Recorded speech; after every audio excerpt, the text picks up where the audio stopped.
मेरे प्रिय मसीह भाई बहनों, सबको जय मसीह की। आपने कुछ समय पहले खंबरा चर्च में ये सरमन तो जरूर होना हमारे आत्मिक पिता अंकुर नरुल्ला जी के द्वारा कि हमें हर किसी को अपने सर पे हाथ नहीं रखने देना चाहिए, क्योंकि हमें नहीं पता कि सामने वाला का आचरण कैसा है, क्योंकि इंसान का हाथ उसके गुणों को ट्रांसफर करने का आधार है। इसीलिए आप कितने बड़े लोगों को देखते होंगे कि वो अपने चेलों से मिलते हैं तो उनके ऊपर अपना हाथ रख के उनको आशीष देते हैं, और लोग भी यही चाहते हैं कि बड़े लोग उनके ऊपर हाथ रखें।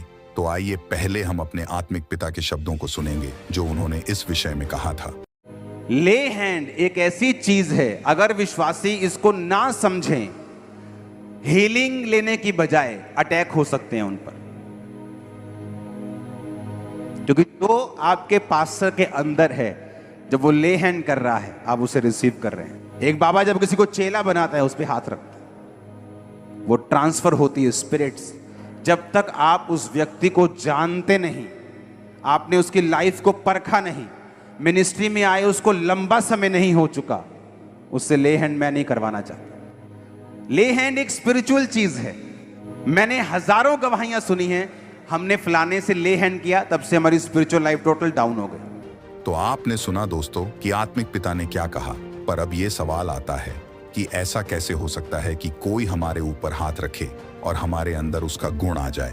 तो मैं बता दूं कि ऐसा हो सकता है क्योंकि ये आत्मिक रहस्य है। इसीलिए आपने पुराने नियम की पुस्तकों में पढ़ा होगा कि जब कोई व्यक्ति पाप करता था तो एक बलि का जानवर ले आता था कि इस पापी इंसान के बदले वो जानवर का प्राण बलि हो सके। मेरे प्रियो, मैं बता दूं कि ये इसलिए था क्योंकि पाप की सजा सिर्फ प्राण दंड था, और इसी कारण जब लोग जानवर कुर्बान करने को लाते थे तो कुर्बान करने से पहले वो पापी इंसान उस जानवर के सर पे हाथ रखता था, जिससे कि उस व्यक्ति का किया गया पाप उस जानवर के अंदर ट्रांसफर हो जाता था और उसका प्राण फिर उस पापी के बदले निकल दिया जाता था और वो पापी निर्दोष हो जाता था। अब रही बात हाथ ही क्यों, उस जानवर के ऊपर पैर या और कुछ रख के क्यों बलि नहीं करते थे, इसे जानने के लिए हम पढ़ेंगे प्रकाशित वाक्य 1:16 अध्याय में लिखा है, और वह अपने दाहिने हाथ में 7 तारे लिए हुए था, और उसके मुख से चौखी 2-धारी तलवार निकलती थी, और उसका मुंह ऐसा प्रज्वलित था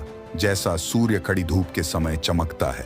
यहाँ यूहन्ना ने बताया कि परमेश्वर के हाथ में 7 तारे हैं, जो आगे बताया गया है कि 7 दूत हैं, अर्थात 7 स्पिरिट। वो तारे परमेश्वर के 7 आत्माओं को दर्शाता है, और 7 आत्माओं का अपना अलग खूबी है। इसके बारे में मैं आपको आने वाले वीडियो में बताऊंगा। फिलहाल हम ये जान ले कि उसके हाथ में वो आत्माएं हैं। और प्रकाशित वाक्य एक ऐसा पुस्तक है दोस्तों, जिसमें खुदा ने अपना पूरा रूप अपने लोगों को दिखाया है। इसलिए हम जानते हैं कि उसके हाथ में आत्मा है, और उसने अपने जैसा हमें बनाया, तो हमारे दाहिने हाथ में भी स्पिरिट है।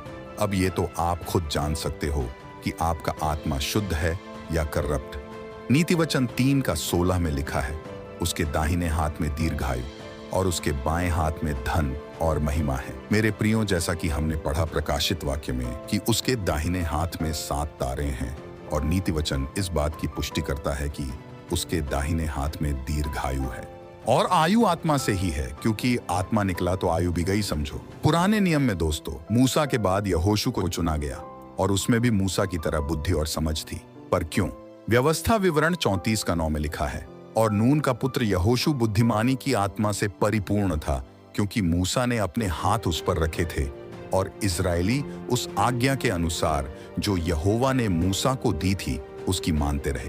मेरे प्रियो, मूसा के अंदर जो गुण था वो उसने यहोशू को दिया, अपना हाथ उसमें रखने के जरिए। फिर जब पतरस और यूहन्ना सामरिया में गए तो वहां के लोगों के ऊपर हाथ रखा, तो लिखा है प्रेरितों के काम 8 में, तब उन्होंने उन पर हाथ रखे और उन्होंने पवित्र आत्मा पाया। क्योंकि मेरे दोस्तों, प्रेरितों के अंदर पवित्र आत्मा था, इसलिए उनके हाथ रखने से लोगों को वही मिलता था।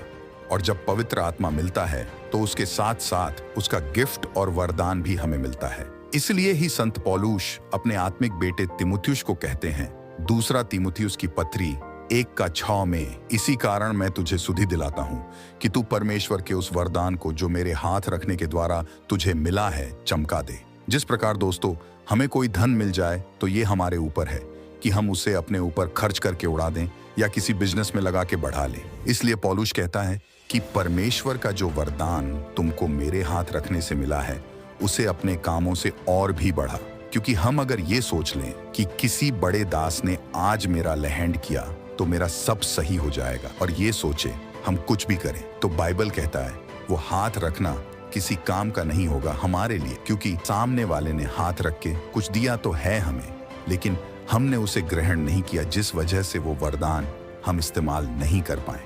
फिर पौलुस अपने आत्मिक बेटे को कहता है पहला तीमुथियुस 4:14 में, उस वरदान से जो तुझ में है और भविष्यवाणी के द्वारा प्राचीनों के हाथ रखते समय तुझे मिला था, निश्चिंत न रहे। तो मेरे दोस्तों, आपने जाना कि प्रकाशित वाक्य में परमेश्वर के हाथ में वो 7 तारे क्यों हैं? दोस्तों, बाइबल में बहुत जगह 7 अंक का जिक्र है, और वो परमेश्वर के 7 आत्माओं का चिन्ह है, और वो खुदा ने अपने ही तरह अपने लोगों के हाथ में भी दिया है। इसलिए सब कुछ हमारे वश में है, और शैतान हमें सिखाता आया है कि इंसानों के वश में कुछ नहीं, ताकि हर बात के लिए हम परमेश्वर को कोसते रहें। लेकिन बाइबल का शिक्षा कहता है सब तुम्हारे अधिकार में है, जो कोई भी इसे काम में लाना जाने वो इसका फल खाएगा। इसलिए यीशु मसीह हाथ जिसमें भी रखते थे वो चंगा हो जाता था, क्योंकि उनके अंदर ये गुण था, और उन्होंने ये भेद अपने प्रकाशित वाक्य में खोला। इसलिए मेरे प्रियो, आत्मा तो सबके पास है, वो बुरा हो या अच्छा।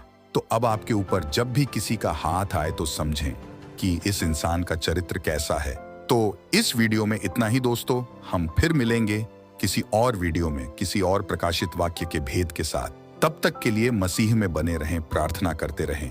सभी को मसीह में शालोम। गिणिया न जान में तो भले आइया तेरिया कि तेनू दसा मैं वडे आइया तेरिया।